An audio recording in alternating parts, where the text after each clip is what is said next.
All right, everybody. I know I had some requests for people who are just starting to get into investing, starting to get into trading, and I wanted to start out by giving you guys an overview on exactly how to read a chart um, and some of the basics behind that. So, this is called tradingview.com. This is their chart software. There's a ton of free software out there to do your charting and to read the graphs and charts.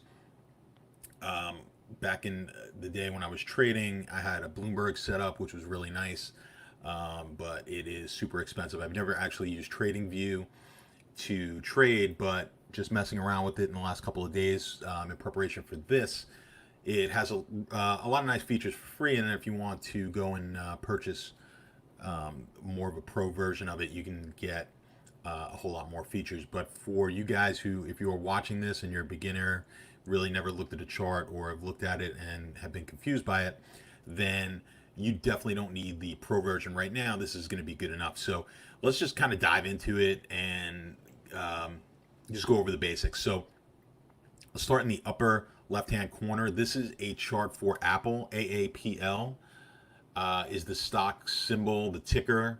All right, if you're not familiar with that term, the ticker, the stock symbol, same thing. Um, this next tab here is the time frame that we're going to be looking at. This is currently on a 5-minute. We could change that to a 1-day. Time frame, obviously important. If you are an investor, and my definition of an investor is someone who's going to be in a trade for years, not necessarily months. And a trader is someone who's going to be in trade from as little as minutes. I mean, it could potentially be seconds, but let's say minutes all the way to months. I think you start getting into the more investing when you've got a long-term 1 year, 2 year, 5 year, 10 year plan as far as your investing strategy. So understand the difference there. If you are an investor, you're going to be tinkering a lot less frequently in the market, going to be doing a lot less purchasing and selling of stocks. You're going to be sticking in for the long haul, maybe adding to positions as you go. A trader is going to be in and out of the market a lot quicker. Therefore, your time frame that you're going to be looking at is going to be shorter if you are a trader as opposed to an investor. Most investors are going to be looking at a daily chart, which is what I'm looking at now. You should primarily be an investor, not necessarily a trader. Trading is extremely difficult. Investing, a lot more easy. So when we're talking about investing and trading, understand the difference. Now, when I'm investing and I'm looking at a daily chart, maybe to get an overall picture of what this stock has done over the last few months, I may then dial down to a 4-hour chart if I'm looking for a specific entry point and I want to now dial it down. If I'm trading and let's say I am looking at an hourly chart to trade, I may then drill that down to a 15-minute or a 5-minute chart again to find my entry point, depending on your strategy.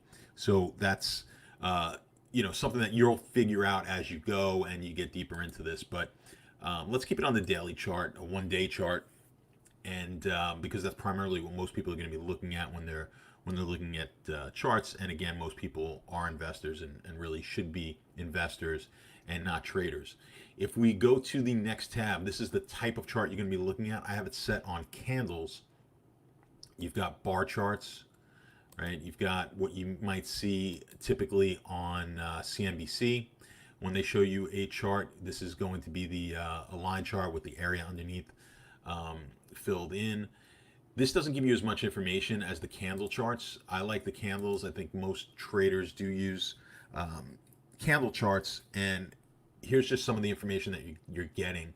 For one, at a really quick glance, I can look at this particular this candle right here. Let's say where my cursor's over, and I know right away that this was an up day in the market. I know this because it's a green candle. Of course, you can set these colors any way you want. I like the green for the up days, red for the down days. The green candle indicates that, yes, it was an up day.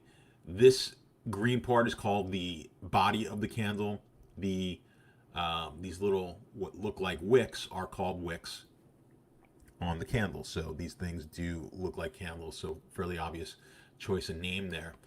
And the wick, the tip of the wick is going to show you the high of that particular candle, and the low is the bottom of the wick. The body is going to be the open and close. So your open on an up candle is going to be lower than the close. So your open is going to be the bottom of the body, and the close is going to be the top of the body. If we keep our cursor over this particular candle, which was a green up day, and we're looking at daily time frame, so this candle is going to be an entire day of trading. You can see that it opened at 257, and what I'm reading here is in the upper, I'm just going to show you like right here, the upper left-hand corner. I'm going to get back on that candle. The O for open was 257.26. The high of the day was 278.41. The low was 256.37, and the close was 273.36. And we have, of course, a close that was higher than the open, therefore the green candle. If we look at the day before, and then one other thing I want to point out, I have it set on crosshairs. That's over here, cross, and that's primarily what's going to be usually what you're going to want to look at. Reason being, we like the crosshairs because it lets me look down this dotted line. I can go straight down and know exactly what day I'm looking at. So now I'm on the February 27th, 2020. If you look all the way to the bottom, Feb 27. If I move it, I'm on Feb 24, right? So if I go back to Feb 27, I know the day, and then wherever I move this crosshair is the price. So I can get an approximate price.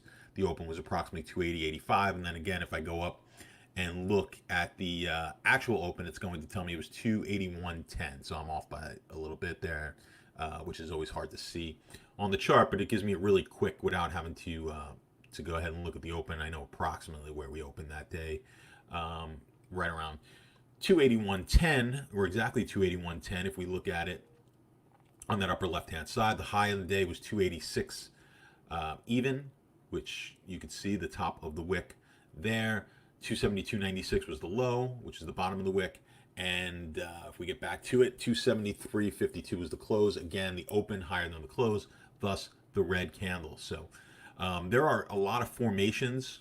They're called candle formations. You can go ahead and look those up. There's plenty of information on candle formations, and using candle formations as an indicator to whether the market is going to continue in the direction that it's going, or if there is a top or bottom in the market.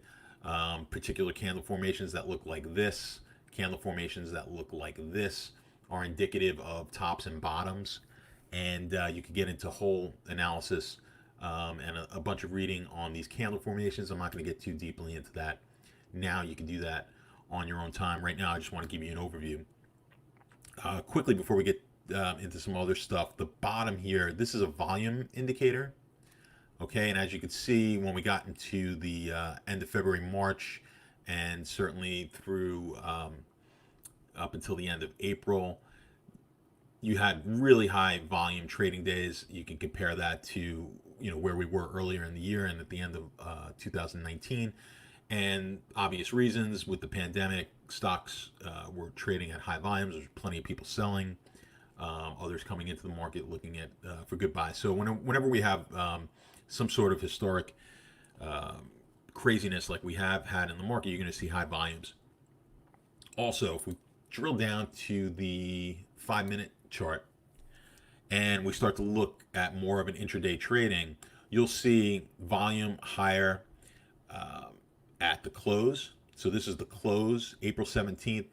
This is right at the close of the market. You're getting high volumes, and then you're getting high volumes at the opens, right? So your highest volumes, whenever you see these little peaks here, are generally going to be right at the opens and closes.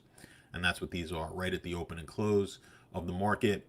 Ryan was speaking to someone yesterday in the Slack chats about being careful of putting market orders in right around the open and close of the market. Reason being, the volume is heavier. Sometimes you've got higher volatility, and you can get what's called slippage. Slippage would be like currently we're trading here on Apple 267.50. If I put in a buy order and I clicked it exactly when I saw the market at 267.50, let's say, and this price is going to be, this is usually the last price.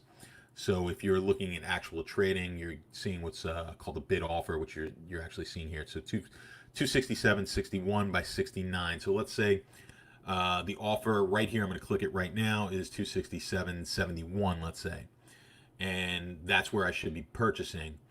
And for some reason, it upticks right when I hit it. It goes up to 267.76 like it is now, and then the next thing you know, it's trading down at 267.25, something like that.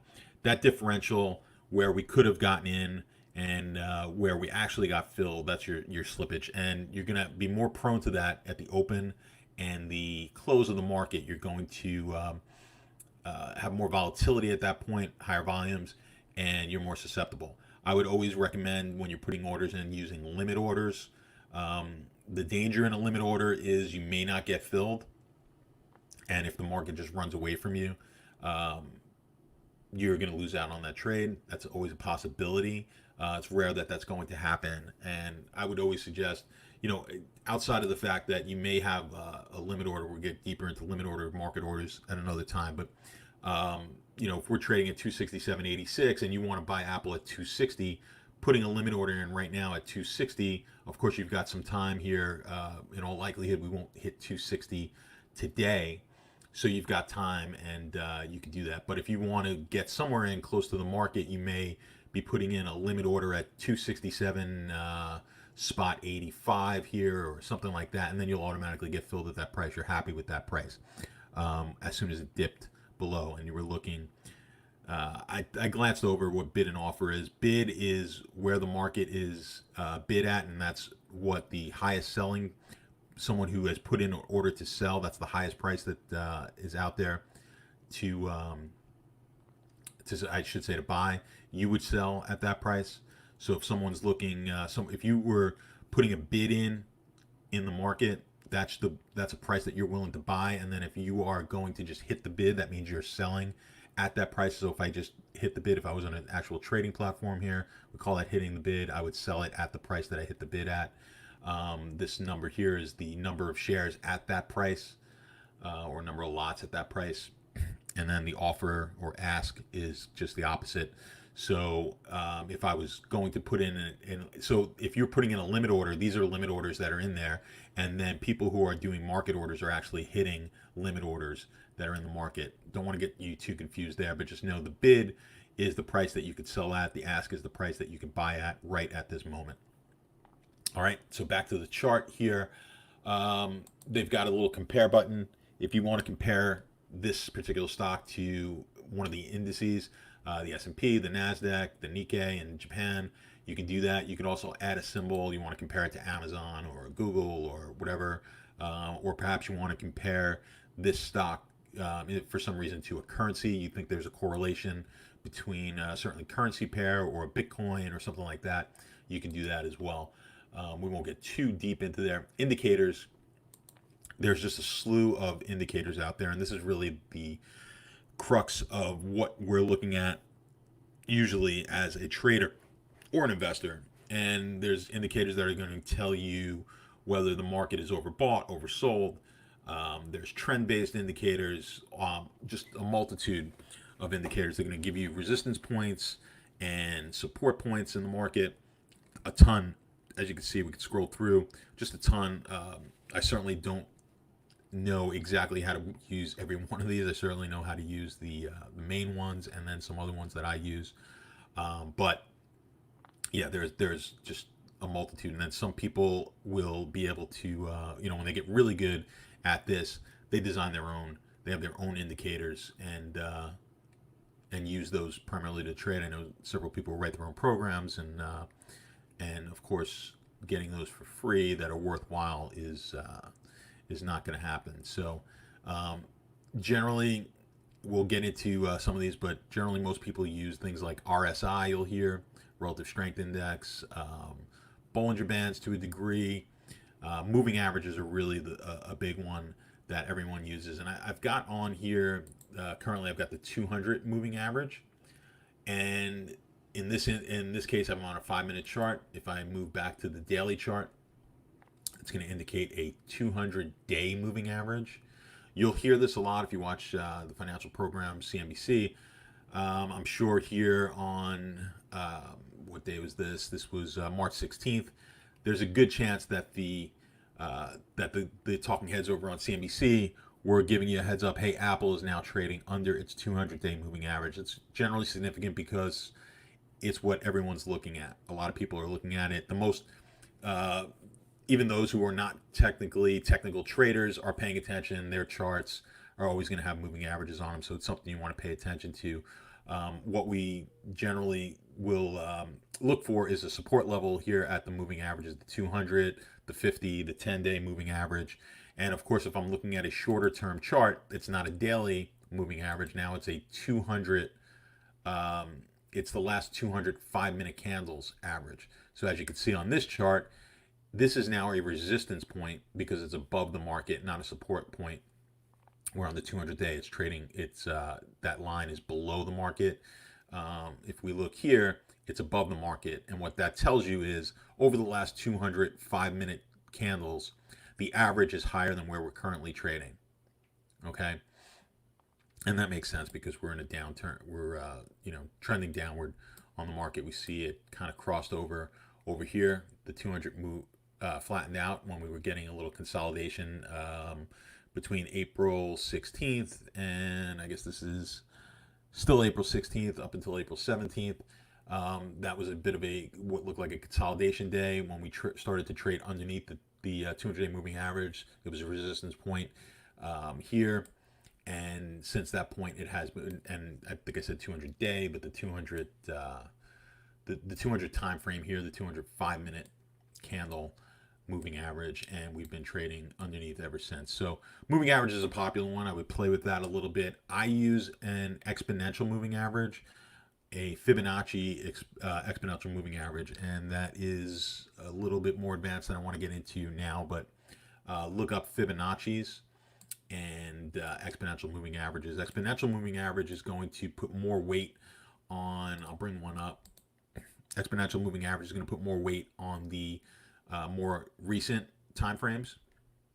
So on a 200, it's going to be a little smoother than the 200 EMA is going to be a little smoother than the 200 MA moving average, and the 200 is the 200 day moving average tends to be smooth anyway because you're taking in so many days, right? If I did a 10-day moving average, let's just show you that quickly. If I did a 10-day moving average, it's going to be a lot more volatile, right? Because it's only taking the last 10 days into account. They give you, they default to the 9. Let's just make it a 10, and you'll see it's going to move a lot closer to the market. This is a 5-minute, but you can see it's going to stay fairly close to where the price is because we're only going back 10 candles to get the average, right? So it's going to usually be really close to the price until we see a big move in price like we did here, and now it's going to be lagging significantly. But these are used as support lines. Support meaning it's underneath the price, and resistance lines meaning it's above the price. And I'll show you how I trade with the EMAs in a future video. But just be aware of that. The longer the time frame, of course, the smoother that line is going to be, and the more powerful it is. More people are going to be looking at this 200, certainly on a day. If we look at it, let's look at the daily chart. That 10 is going.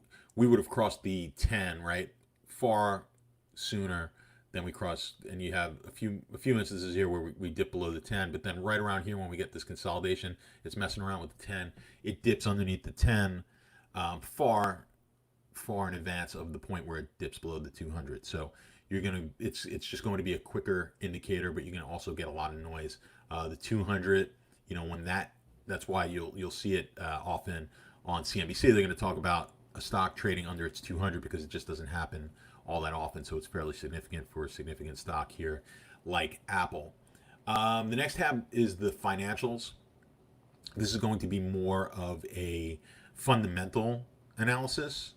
And like in the current market, you're looking for companies that have good fundamentals, good balance sheets, cash flow. You're looking for companies that can withstand being out of business, or at least having a relatively small amount of business for a long period of time. The way they can do that, of course, is to have cash on hand. If you have companies with an extreme amount of debt, that debt is due.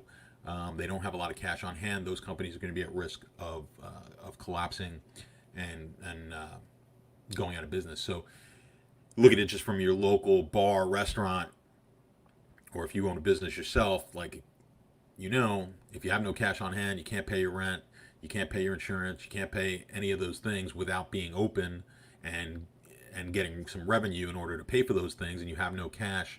Well, there's only a certain amount of time you can stay in business without bringing in any revenue. So if you have no cash on hand, your balance sheet is fairly weak. It's not a company that you're going to want to invest in, right? If your buddy owned the bar and said, "Hey, you want to buy into my business?" And I'm not talking about a loan here. I'm talking, "Hey, you want to buy 50% of my business?" And there was a chance that that business wasn't going to be around in 2 months. I don't think you're going to want to make that purchase. So yeah, that's the fundamentals. But we're not really going to look too deep into the fundamentals. Ryan does a lot of good stuff, good info on his Slack chat with some fundamentals.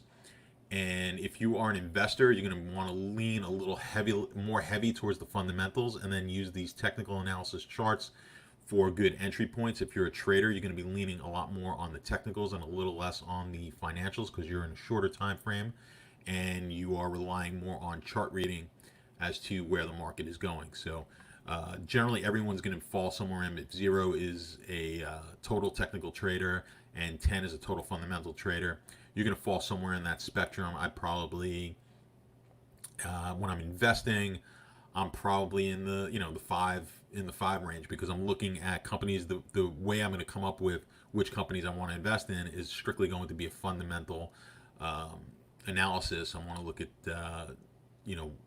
usually I'll have a position, or I'll have an idea in my head as to where I want to be invested in the next 10 years. Like a few years ago, when I wanted to get a piece of esports, started thinking, what companies are going to benefit from esports? Nvidia, Logitech, EA Sports, Activision, companies like that. And then I'm going to do, once I narrow down the companies, then I'm going to do more of a technical analysis and say, okay, where's a good entry point? Where do I want to be getting into this stock? Is it a stock? Has the stock run? Is it trading at a higher level than it should be, and et cetera, et cetera. So yeah, there's going to be a balance. Now, if I'm just strictly trading and day trading, I really don't care what the fundamentals are of this company. So I'm going to be closer to like a 1 on the chart, maybe even a 0, and be fully technical. And then again, if I am trading out or investing out to 20 or 30 years, if I'm a Warren Buffett, he's not going to be as concerned with the technicals. He's going to be more concerned with the financials and the fundamentals. So again, I won't be going into too much on the financials. Definitely speak to Ryan on that, and he will give you some good analysis over in his chat. The templates. This is if you want to build your own template. Once you get a little bit better at this, and you've got the indicators that you're interested in, you've got your setup, you can save it as a template. We won't get into that now, but they've got some that you can use.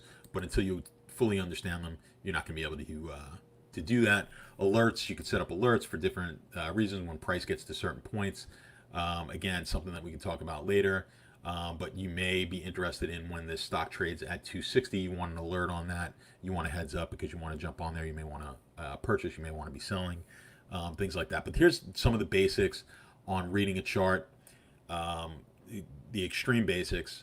But it gives you a little bit of a background, so this doesn't look as foreign to you as it does to a lot of people.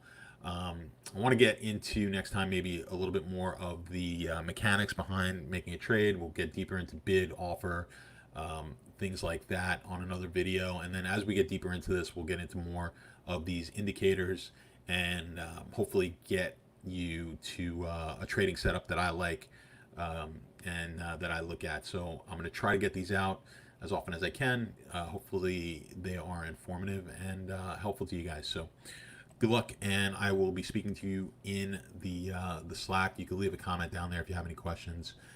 Comment here or hit me up in the Slack chat. Thanks, guys.